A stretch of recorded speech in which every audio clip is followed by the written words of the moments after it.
আজকে দেখাবো আপনাদের চিকেন চাউমিন রেসিপি। প্রথমে আমি দুটো ডিম নিয়েছি, ভেজে নিয়েছি নুন দিয়ে। এবার চিকেনগুলো ছোটো ছোটো করে পিস করে নুন, হলুদ আর অল্প একটু গুঁড়ো লঙ্কা দিয়ে ভালো করে ভেজে নিয়েছি।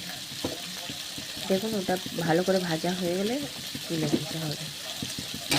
একটা কথাই বলি, আমি যখন প্রথম ব্যাঙ্গালোরে আসি, এখানে আমরা যেরকম পালং শাক এগুলো বলি, এরা কাঁড়াতে বলে স্বল্প।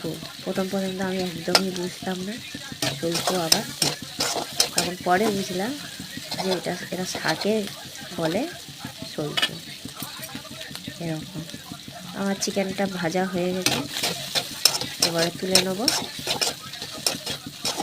আর চাউমিনের তারেও হচ্ছে ক্যাপসিকাম লম্বা লম্বা করে কেটে নিয়েছি, গাজর, পেঁয়াজ, কাঁচা লঙ্কা।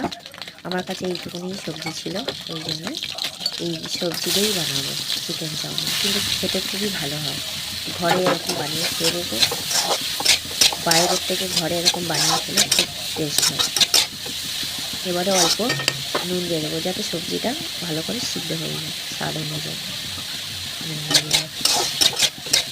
ভালো করে নেড়ে চেড়ে যতক্ষণ না সবজিটা সিদ্ধ হচ্ছে ততক্ষণ ভালো করে ভাজতে হবে। তারপরে এখানে যে লোকাল লোকরা, কাঁড়াওয়ালারা, ওনাদের তো সকাল তো পুরো 6টা থেকেই শুরু হয়ে যায়, আর সন্ধে হলে 7টার সময় সবাই ঘুমিয়ে পড়ে। এখানে কিন্তু এটা খুবই একটা মজার একটা কথা। আমাদের তো বাঙালিরা তো যতক্ষণ না 10টা 11টা না বাজে ঘুমায় না।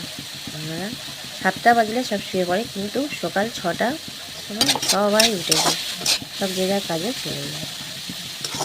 আমার সবজিটা আরও একটু ভাজা ভাজা হয়ে গেছে, এখন সিদ্ধ হয়নি, একটু ভেজে নিই। আমার এই রেসিপিটা যদি ভালো লাগে তো লাইক আর কমেন্ট বক্সে জানিয়ে যে চিকেন চাউমিন কীরকম হয়েছে। আর ঘরে অবশ্যই বানিয়ে খেয়ে দেখবেন, টেস্ট হয় এরকম চিকেন চাউমিন।